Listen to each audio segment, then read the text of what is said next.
So they're seeing your You are live. floaty. Floaty. It's over.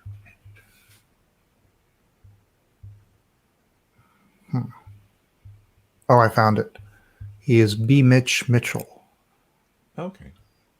I will narrate your explainer video. What the heck is that? Explainer video. Like you said, I think he's doing like a YouTube instructional.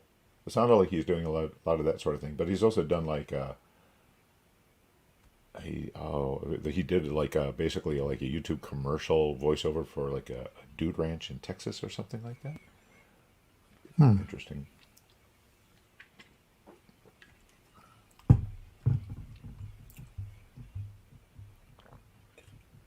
All right, we should be coming out of the floaty icon stage now. Floaty icon.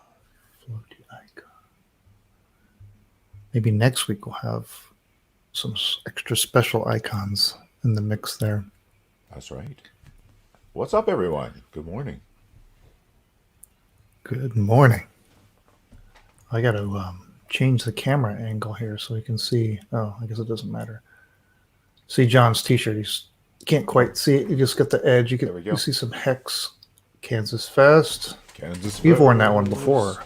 Oh, absolutely. Sure. So you had some time to figure out what that code is. I have not. Oh, okay. All right. Sorry, I didn't want to call you out. out. I mean, I've known at some point, but I no longer remember. But hopefully, I bet our guest remembers. Oh, that's right. Well, Chris, I'm wearing my completely remastered shirt from my wardrobe of Apple Store shirts. This one commemorated I don't know if I can see it here, the remastered iPod Nano, I think. Okay. Where they went from the fatty, right, to the thinner one. I think that's what happened. So also in kind of honor of today, and also kind of prepping for KansasFest, which is happening in a few weeks. Over my shoulder, I've got my clear case 2E set back up. With Loadrunner. At the moment, it's so this is the screensaver. The screensaver. So it alternates between games, but it's the total replay. It's so cool because you can type in the name of a game, or if the splash screen for a game is up and you hit return, it just launches that game. So you can kind of do a random game, which is pretty neat because there's over 300 games on that disk image. Yeah. All right. You want to go into record mode? I am ready to go into record. Go. All right. Well, heck. Now I've got a whole 30 seconds to kill. Never mind. Let me get back to you.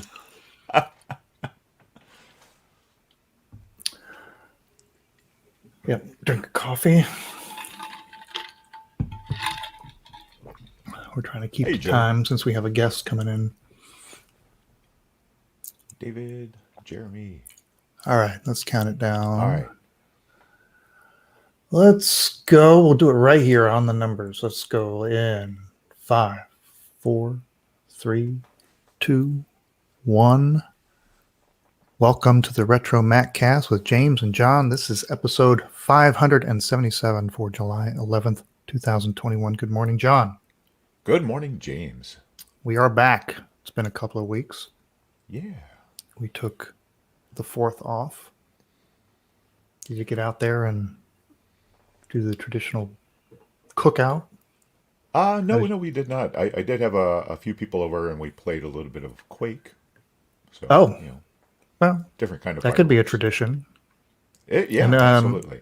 And in the process, you learned you had more projects than you knew.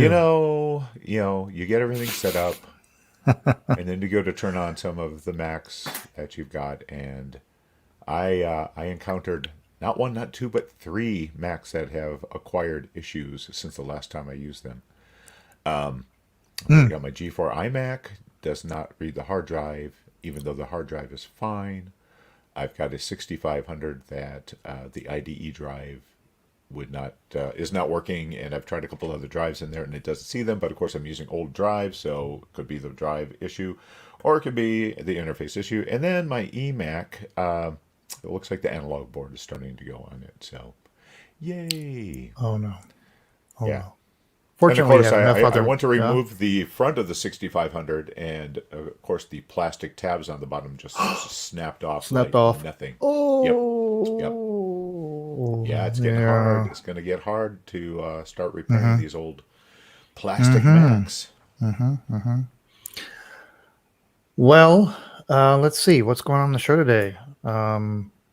We had talked about, and we had sort of teased an interview the last time. It didn't happen. It's going to be postponed Yep, just a couple of weeks. a couple of weeks. So that is coming. If you had figured out who that was going to be. So, but fortunately, we have a last minute fill in. Somebody I was going to try to get on next week, the week before KansasFest, but we just kind of flippy flopped them. So we've got, hopefully, it's going to be Paul Hagstrom from KansasFest committee, and also, of course, Retro Computing Roundtable. If you all aren't listening to Retro Computing Roundtable, I highly recommend it. So yeah, he will be hopefully on here in about half an hour. Awesome. All right. Let's take a break and get to eBay finds. Trina, yes, I got the haircut. Yes, definitely got shorn from last week. Scarlett, hello. All things DG. Quillis. I'm sorry if I'm mispronouncing that. And there's Klaus. Wow, yeah, the normal gang of misfits and miscreants are all here. All right. Let's do the eBay finds. Here we go. Ready? I am ready. In 3, 2, 1. Let's see how those eBay finds did from last episode. The Macintosh software sampler. This was just the catalog, right? This doesn't have the discs. But I had never seen these before.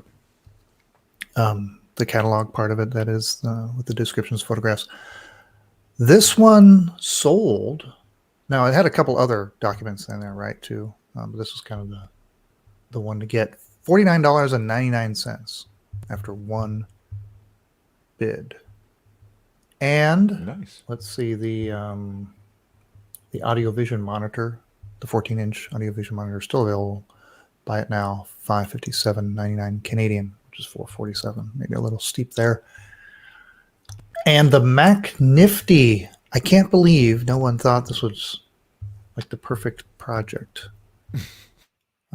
Great for like a retro challenge. $39.95 is still the buy it now. This was that I thought sort for of sure interesting, Steve was probably gonna a get that thing. video. Yeah, I think the software that would probably be necessary, to drive this thing, and not having it would probably be the most difficult part. Mm-hmm. All right. Moving along to this week.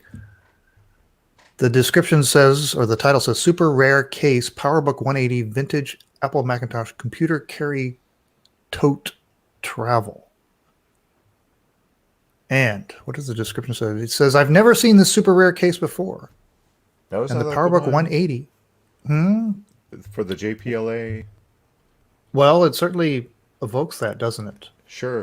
The different colors. No, I don't think this has any association with the JLPGA PowerBook.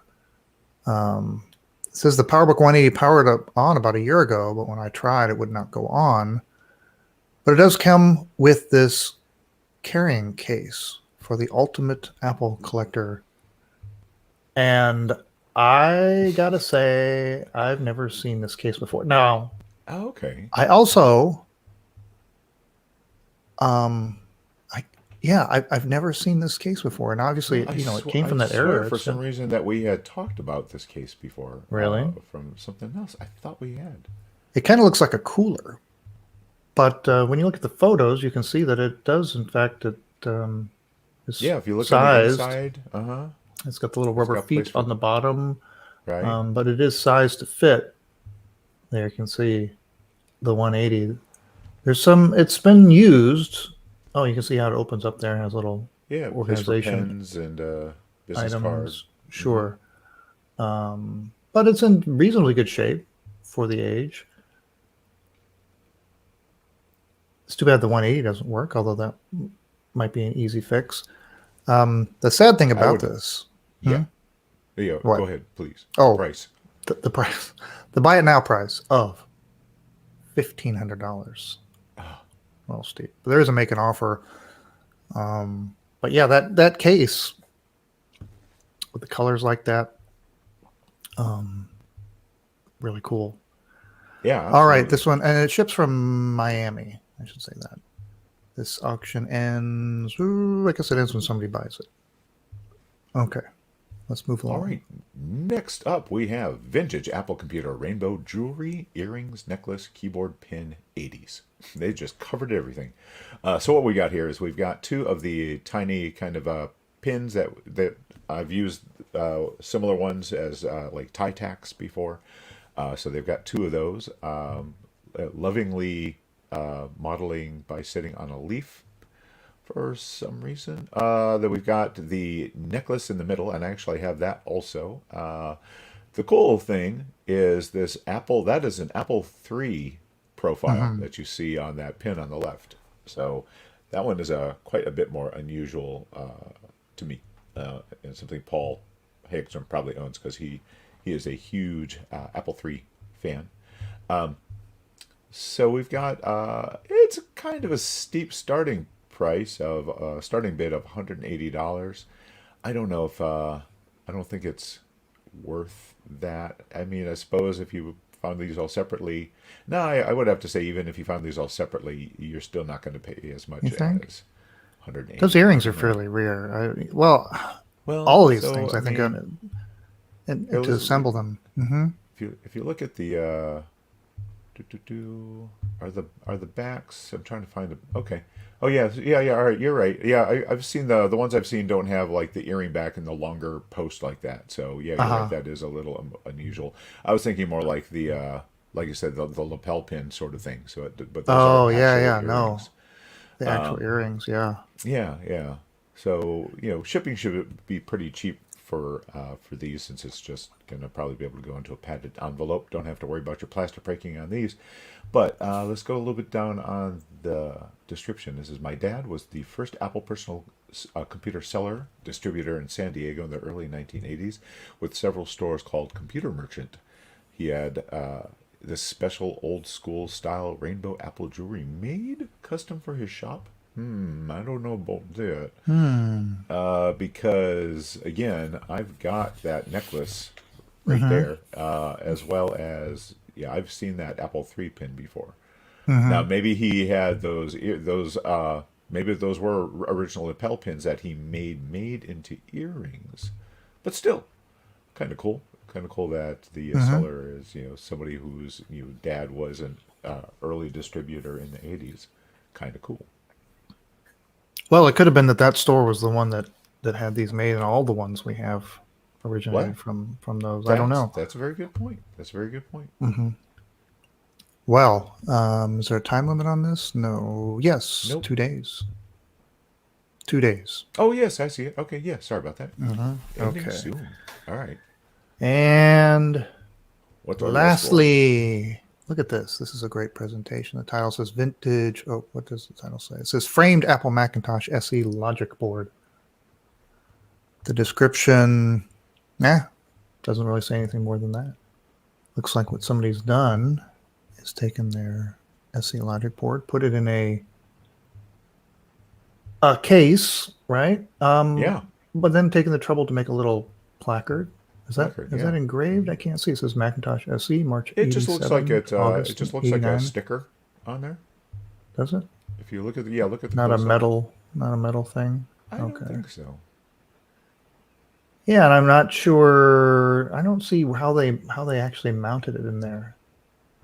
It's somehow attached to the back, but it's a nice job. It's nice size frame, right? Yeah. Good bordering around it, perfectly centered. a black, probably wooden frame under glass or plexiglass, probably. It's a very nice, clean looking logic board also. Yeah, actually, you know what? It looks like it's actually, is it setting on the bottom? Like there's a base piece? I can't even tell. There's like something on the bottom. Do you see what I'm talking about? Hard to tell. Like a piece of No, wood on if the you bottom? look at the corners, are those staples on the two corners, or is I that don't no? know. That's just a metal. That's just a part. There's of a the lot of metal, reflection going on in here. Yeah, but it's hard to tell. if you look at the bottom here, Does it look like it's sitting on something? yeah, it looks like it's setting on a piece of wood or something okay. in there. Oh, yeah. Is it? Oh, maybe this frame is tapered. Yes, it is. Okay, yeah. If you go back to the first one, you can see the inside of that frame is tapered. So it's. Do you see the bezel? Look in the upper left corner Okay. of the picture. Upper You can left. see that so instead of being like a box that's just straight back deep, this thing actually kind of comes in at an angle. So Oh, it looks like it's anyway. about the perfect. Anyway, yeah, yeah. pretty. Okay. So Nice job. Huh? really good starting price on this. Actually, it's up to $28 for bids. I see. When I look at something like this, I think about, possibilities of how to make it even better, right? Especially if you added some lighting along the inside of that. And this Absolutely. thing lit up from inside would be really awesome. Yeah, what'd you say? $28? Yeah, the current bid, just 28, ends in a day. There's 3 bids right now. It ships from Wilmington, Delaware. Very cool. Okay. Oh yeah, the trying to 3D print. I think someday the 3D printers will be big enough and fine enough to hopefully be able to repair some of this aging plastic. David Fretz in the was asking about that. We've got some time before he calls in. Here, I'll talk about. Everybody see the new item in my background. Oh yeah. I'll talk about that for a second. So that is the Acapulco, how do you say Acapulco chair? Acapulco, right? Acapulco chair. And this one sitting behind me, here, I'll flash it up on the. Bam. You can go to the website and design your own at SIA Acapulco, siaacapulco.us, and pick your own colors. So, of course, we know what colors we need to choose, right? You go down here and find the right ones. Now, as John pointed out, I didn't quite hit the mark. I had some restrictions here. So if you count them, there's only 5 of the 6 are shown there. There's no purple. Right? Because there are 8 segments on this chair. So and if I want to do symmetry, anyway, this wound up being kind of the best balance of number of colors plus achieving symmetry about it. And so it kind of gives me a nice little loungy type chair. Nice. For the Macintosh office. Yeah, it goes. I know you've also got some of those directors' chairs, but you probably don't sit in those. You can. I would not want to sit in them. Well, I wouldn't want you to sit in one of mine. I'm not sure they're rated. Well, maybe New John. Old John. No, New John's still like 250 plus. Yeah, the old 350 John, definitely not. But so there. Yeah, but the director's chairs aren't the most comfortable. There's the chairs plus.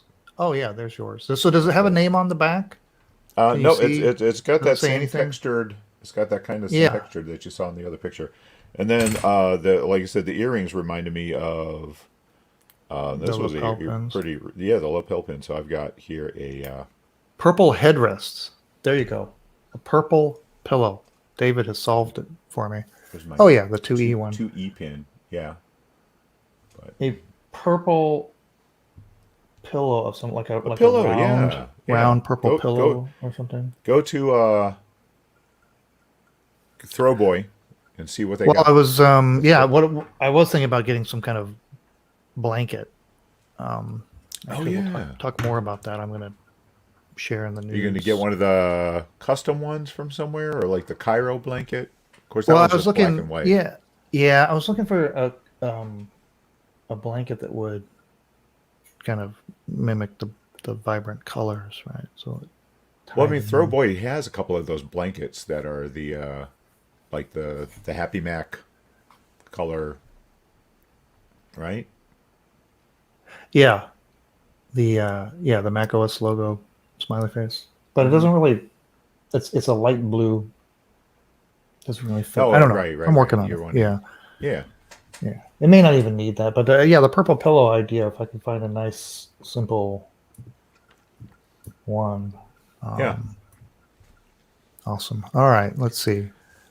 We should probably text Paul or message him or however we're doing that, just to see Oh, yeah. See if he's maybe if you're he's gonna in our do orbit. that, or you want me to I'll do it? hop over there Okay. and see if he's Should we give standing a by. really, really quick sneak peek of what we're going to talk about maybe next week a little bit? Oh Like I yeah, showed you well, this morning? sure. For the YouTube audience, they can get a preview. Look at this thing. Boop. Da-ha. Now that is a one-off. Yep. Is I that made that all? yesterday. You made it yesterday, all yesterday. Yeah, yeah. That's, Oh, sweetness. got the clock, spray painted it, made the, Yeah. yeah.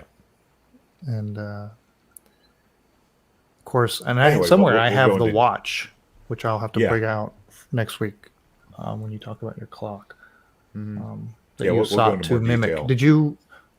Did you reference the picture of the? You don't have the Oh, watch, do you?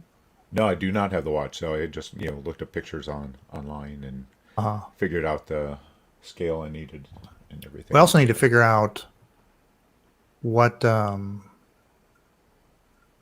what the name is of that theme. Is it Thingamajig, wasn't it? Oh, was it? That was it. I thought it It was was a like the Well, it was a theme. Chirazo or What?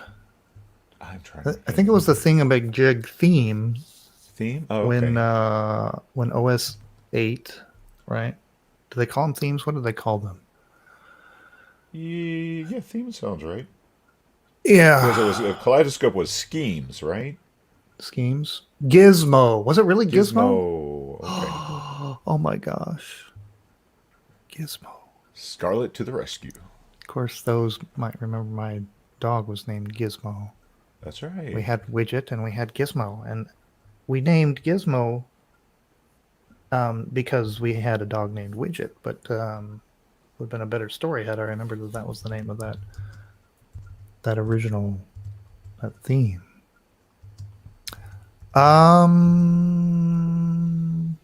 We're still waiting on Paul. Let's see. Well, I mean, we could always Record do the another segment. news. Yeah, All why don't right. we do the news? All right, sounds good. Let's see what's going on here. All right. And stop screen share. Let's go to. All right. You ready to go? I am ready. All right, let's go in 3, 2, 1. Hi, Steve Wozniak here, inventor and co-founder of Apple Computer, and I want to brighten the days for those who are special to you.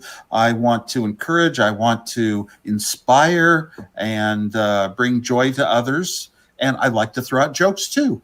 Okay, hope to hear from you. Anybody know who that is? Well, the news of Woz on Cameo actually came indirectly through something he said on Cameo, and that got a lot of news. He had been talking about on a Cameo the idea of the right to repair. That's sort of a thing going around. Oh, absolutely. Yeah. There should. I don't. Would we put that in the Bill of Rights? I'm not sure where that would go, but of course, Wozniak was fond of the open architecture of the Apple IIs and the hobbyist mentality, ability to go in there and do what you need to do to repair, modify, or otherwise. And so he had mentioned that in a Cameo, and that got picked up. That sentiment got picked up because that's being discussed in the news in general. But I think the big news is that he's on Cameo, right? Did we know that? I didn't know that. I did not know that. No. So yeah, you can go over there. That was the intro video that he has. And you can go there and you can pay. Now it's for charity, right? I mean, he's got the money. He doesn't need to know, or he doesn't need any money for that. $500 is what you would pay, and it wasn't specified which charity it goes to specifically. I think we can trust that he will make that happen. Yeah. Well, I mean, I guess a portion goes to Cameo, right? But whatever the profits would go to charity. So how long a message does it? I don't think it's kind of whatever he's feels like doing it in the moment. Okay. And so John and I have been talking about the possibility. It's probably the only way we're going to get him to appear on our podcast is to pony up for a good cause and get him to give us a greeting. Yeah. Possibly turn that into a bumper for the podcast. Mm-hmm. Would be kind of cool. Yeah. It would be very cool. Just got to figure out how to phrase it in a way that it makes sure that it doesn't come off like he's doing us a commercial for some kind of profit purposes.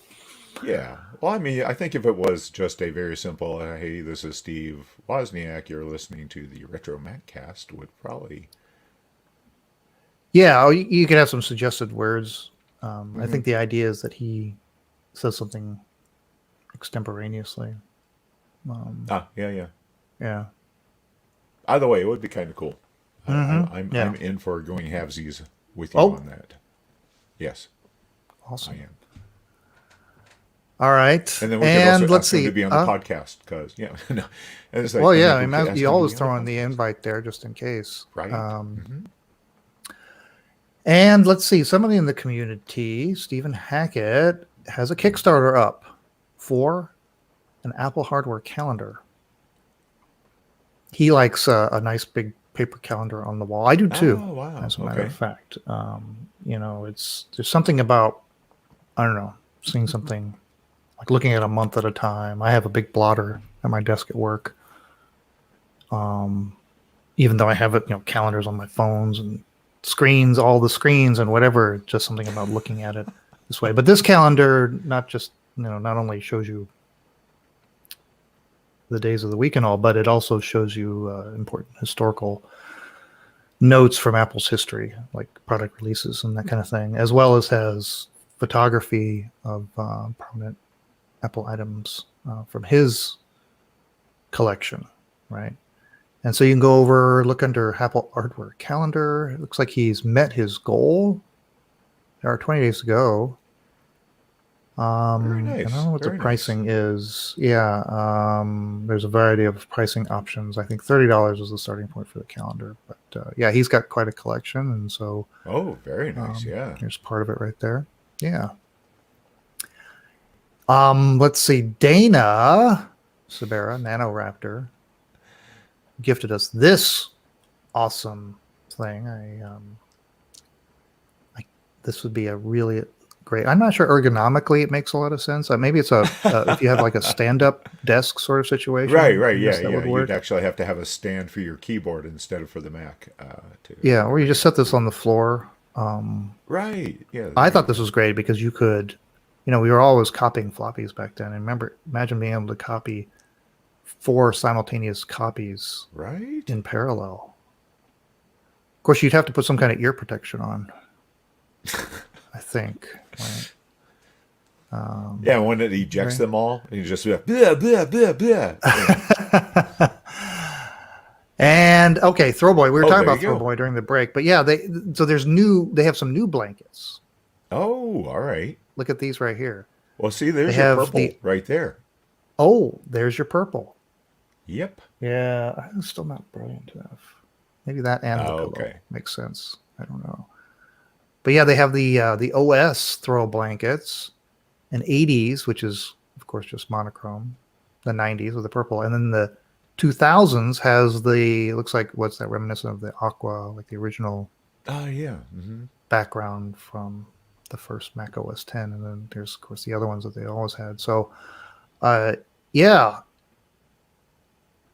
pretty nice. Let's see. I got some photos here. How that looks. Still, yeah, that would look nice draped on that chair, wouldn't it? Mm-hmm. Yeah, look at that. So there you go. So pop on over to throwboy.com to pick up that or any of the other blankets. Okay. And that was the news. And well, we're still about 3 minutes from when he Yeah. said he was going to join We are us. just too efficient at doing this. That's I what we're know. just doing. Well, why don't we do the outro while we're at it, Okay. since we're rolling. You ready?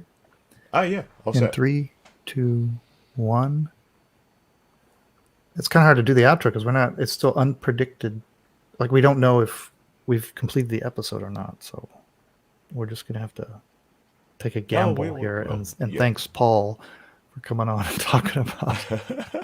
It's so funny to shoot All that amazing stuff Paul mentioned for KansasFest this year. Yes. Yeah, it's weird for the mention. live audience when we're recording stuff out of sequence.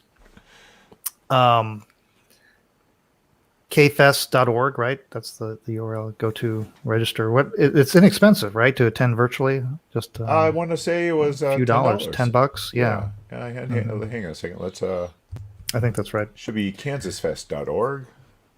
KansasFest.org. Right. We Yep. say KFest, but it's KansasFest. I wonder if they have the URL KFest as well. But yes, 11 next days, week we will be 15 hours, back. 31 minutes. John has a little project he's going to share with us. Yeah. Something he's been. You say you knocked it out in a day. Yep. Mm-hmm. Nice, quick project, but very bold and very nice. I think you're going to hang that in the room there behind you someplace. Absolutely. Yeah. Yeah. And so it sounds like maybe I need to make one for you if you've got space. Maybe. Yeah. Oh, I got space for that. Yeah, we're talking about well, we don't need to talk about it. We'll continue to tease it for the for the audio listeners. So we'll have that, and then the week after that would be then our special guest star. Yes. Open. Yeah, maybe put that together. So, anything? Oh, there's one other thing I wanted to thank Eric. If you remember back a few episodes ago, I recovered some digital photos off an old Olympus digital camera. And to show his appreciation, Eric gifted me part of his old hardware because he is, of course, an Apple user. And it's kind of a hard thing to bring me something that I simultaneously don't have but could use. Right. I'm intrigued. It's a very narrow set, and is of at least I would say inexpensive enough that he would not want to then try to recoup costs and sell it, or otherwise that he would. Not that he's giving me junk or anything. I mean, there is value to it, but it's not like there are things that I don't have and want. Like an Apple One, for example. Right. Yeah. And I wouldn't expect him to give me his Apple One. Does he have an Apple or an originally sent? Yes. Okay. No. Yeah, if he had one, I wouldn't expect it. Right. So again, that's the criteria. So what did he bring me? Okay. He brought me an Apple LED cinema display, 27-inch, the most recent one before the Thunderbolt one. So it kind of looks like an iMac. Right. It's kind of got that design of well, I can't see it on the camera, but kind of has that aluminum design iMac, but it's just the cinema display. LED with the black bezel. Yeah, and a 27-inch. So, and that thing will power a PowerBook. or I should say a nice. MacBook. It's got some interesting. I mean, it uses that mini display port or what this the heck is? It's a weird connector. But anyway, pretty cool monitor. I think it was like $1,000 initially when they were Back new. Sure. October 2013. They were introduced in July 2010. Sharp looking display. So I got to figure out how I'm going to use that around here. Very good. Yeah. So thanks, Eric. All right. We'll be back next week. Until then, remember, it's not old. It's retro. And now Paul's looking very confused. No. All right. Hey, what's up, Paul? We're adding him to the stream. There he is. Hello. Am I on? Hey, all right. Good morning. I hear you. Excellent. Good morning. All right, we're gonna we Of course, I was terrified that I was like an hour late somehow. No. No.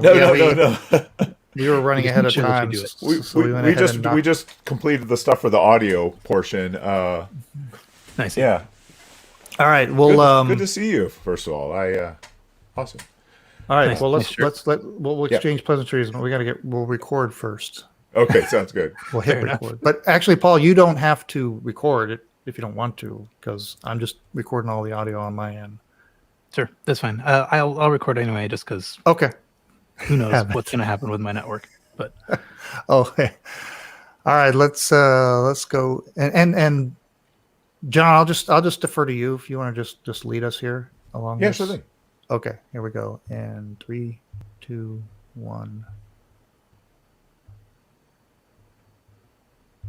That's John.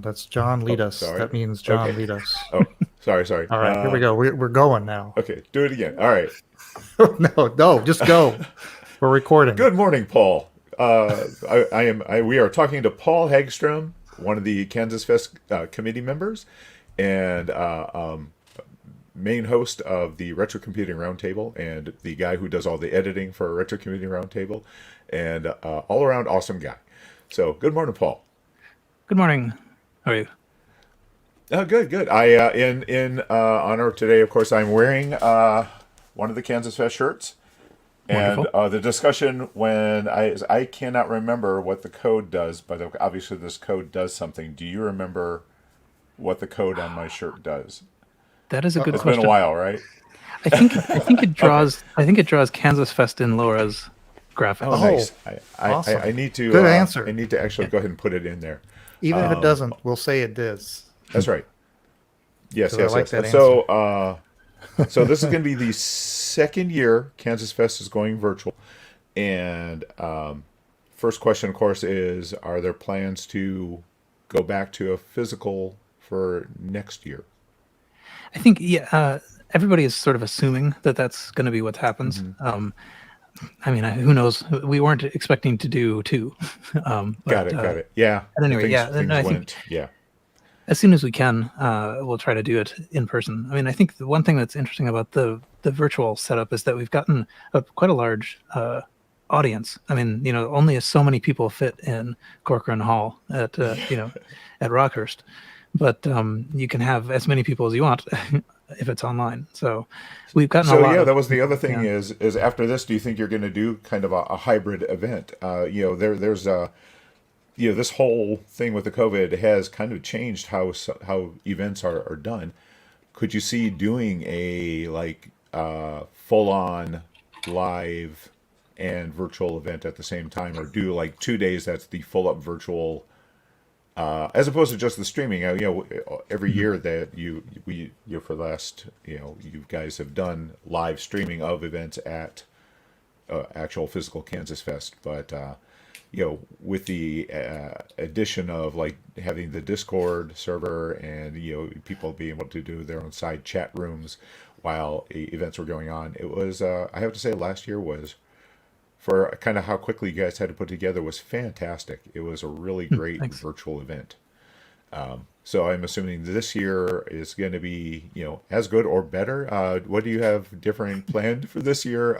Well, I mean, last year was kind of a, oh no, we're going to have to do it this way sort of thing. And you guys, you would have never known that. What did you learn from last year that you're going to bring forward for this year's event?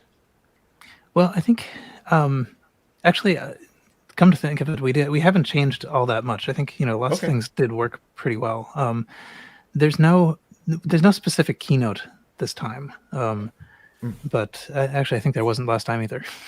So, yeah, it's basically we're going to run it sort of the same way. We have a number of people who have submitted or will submit talks that are pre-recorded, just in case there are network troubles, and there are a number of other people who are doing it live. It's probably about half and half. Oh, nice. The talk slots are shorter than they are in the in-person version, so they're 15 minutes or 30 minutes. So that's one kind of downside of doing this, is that when it's virtual, everybody can get there, but everybody's real life is still continuing.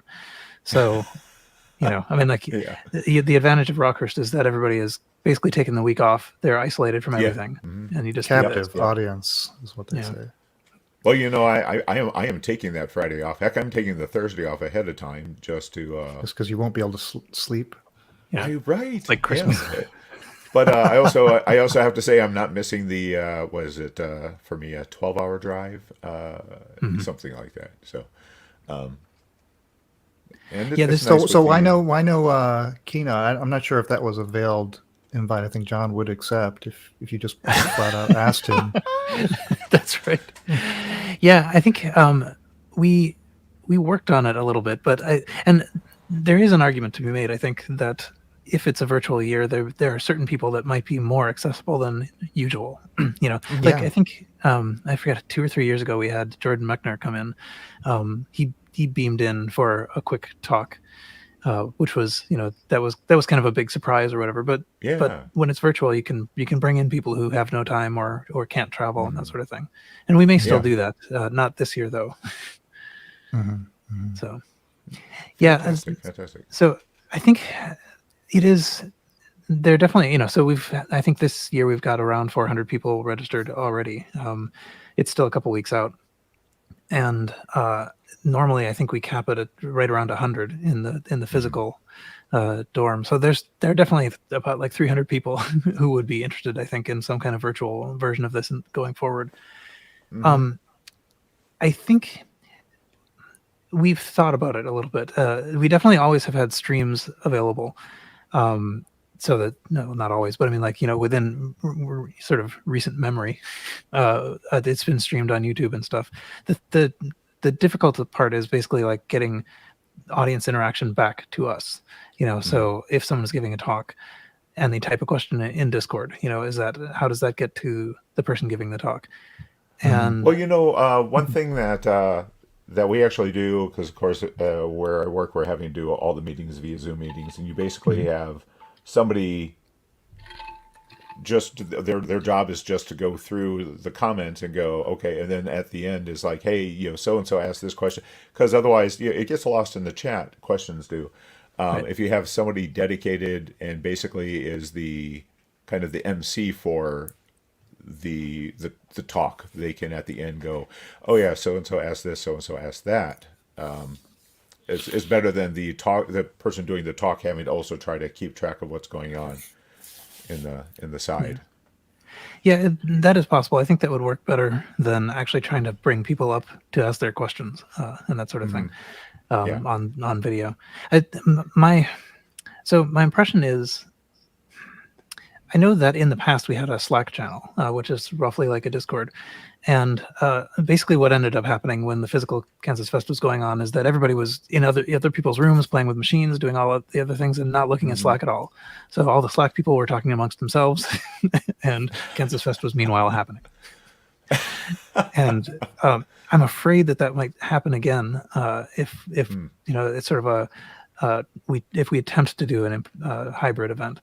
So I'm not super optimistic that there will be much more than the streaming, and maybe as you say, kind of like collecting comments from YouTube or Discord or something, if there's a dead time in the live space. But it's tricky because we really like the fact that more people have access to this now. Oh yeah, absolutely, yeah. What kind of it is a lot of driving or flying for a lot of people. Yeah, I was going to wonder about the international. Yeah. Yeah, are Yeah. you tracking that international attendees or registers that probably opens up the market quite a bit. Sure. Yeah, we definitely have quite a number of people participating from Australia, which is quite a haul. Otherwise, Yeah. at least somebody presenting from Japan. But of course, then the time zones become an issue too. Sure. Like even though Right. everything, our schedule is set as if it were Kansas City time, but that's very early on the West Coast, and it's in the middle of the night in Japan. So, So what are some of the events, or the it's hard to call them events, but the talks or The whatever talks. that to which you're looking most forward to? What do you get excited which about? of your children is the favorite?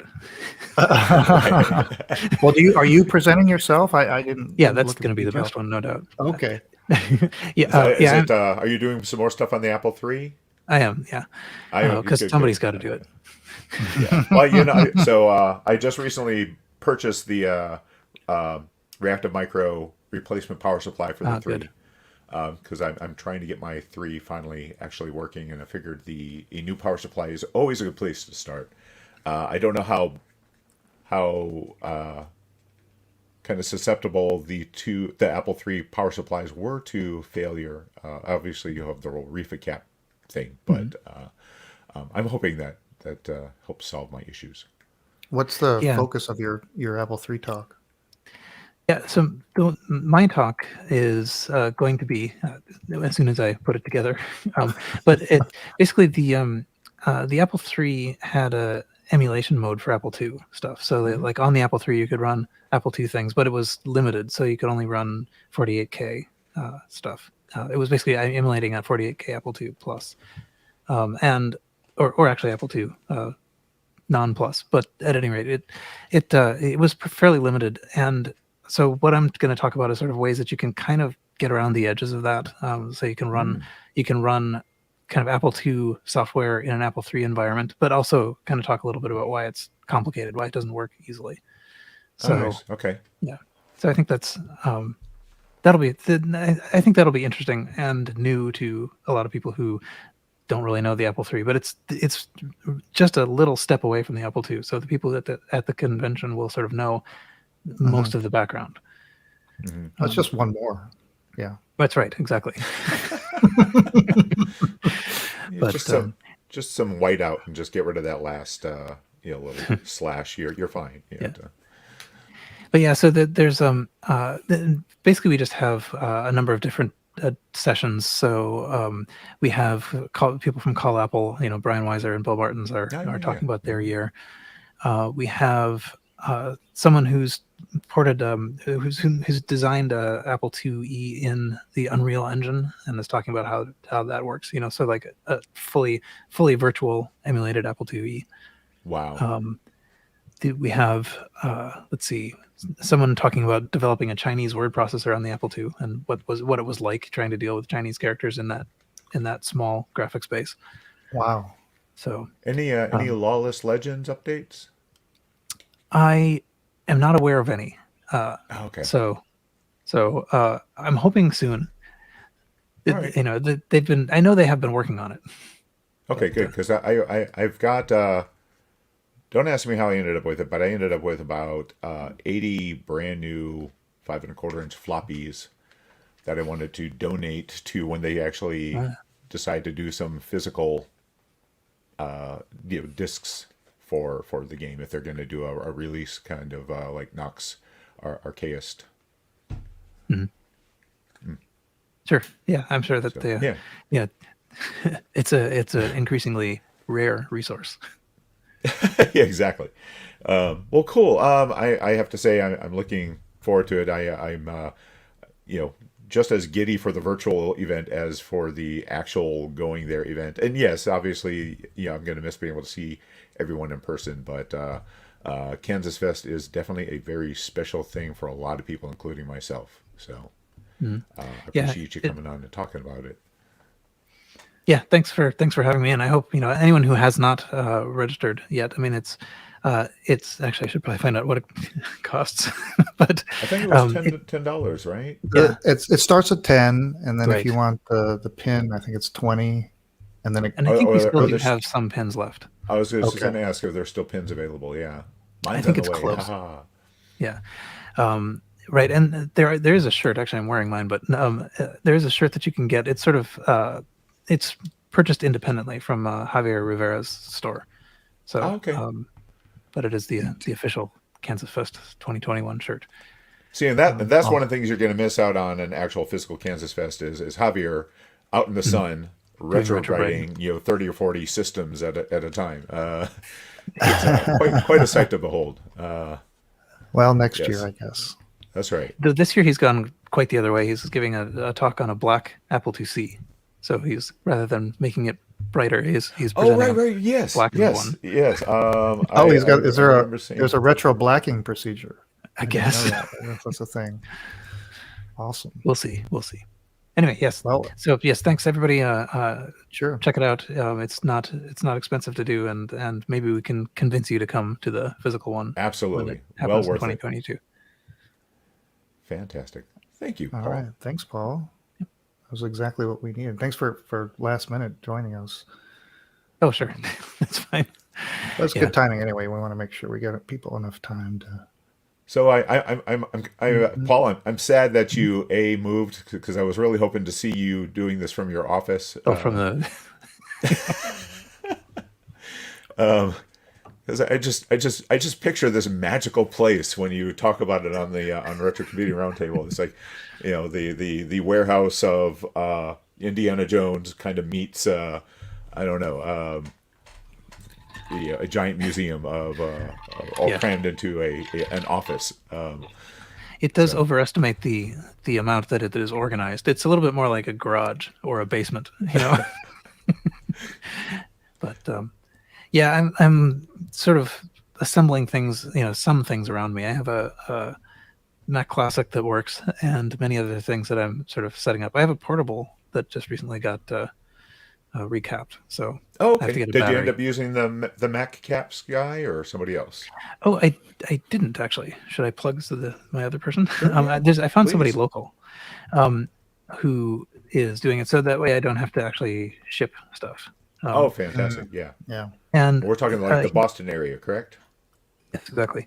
And he's opening a place called the Byte Shop, which is Oh, hey, it's nice. basically, yeah. I mean, it's a callback to the place where the Apple ones were sold, but it's sort of a museum / repair shop, and he does fantastic. sort of modern repair stuff, but also he's Okay. opening up a place to do recapping and things like that. So Oh, nice. yeah, and I've seen, I've been in the place, I've seen the advanced layout of the museum, and it's impressive. I mean, he's got it's not Mac or Apple specific, so he's got the the War Games IMSI, and he's got Oh, nice. a Lisa 2 and Apple 3. So what is there an online presence yet, or Yeah, it's at byteshop.io. okay? And it's about to open to the public sometime this Nice. month. But yeah, the museum is great. Actually, it's like what I would have hoped to do, but didn't have the space or the kind of like funds. There we go. I'm just putting the Yeah. URL for that in the chat window. Yeah. So Sweet. I've had him recap a couple of things, and my Mac Classic works now and didn't before, so that's a positive move. Very good. All very right. good. Well, yeah. Thanks again, and Look forward We'll see to you- hearing see you you talk in a KansasFest. few weeks. Yeah, I look forward to putting that together. But, all right, get to work. okay. Bye. All right, bye, Paul. That was awesome. Fantastic. Okay. Yeah. I need to find out what kind of mic Paul's using. That sounded fantastic. Yeah. It was. It's like Nice he and was whispering crisp. in your ear. It's the ASMR RetroMacCast. All right. I guess we're done. That was it. So it all came together. I love it when a Fantastic. plan comes together. Oh, hey, Okay. Paul, great. Hey, all right. Thanks everybody in the chat. Yeah. Do we missed we miss anything? Any key comments in there that Oh, like I the did comment like from Scarlet Swordfish mentioned saw that one time out of order, and yeah, they stacked 6 hard drives under their Mac Plus. And, kind of yeah. looked like kind of Dana's the yeah. tall, Mac, yeah. Well, thanks everybody for coming back after the break and joining us in Yeah. the chat. We'll And see you next we'll see week. you all next week. Hopefully. All right. Bye, everyone. Bye.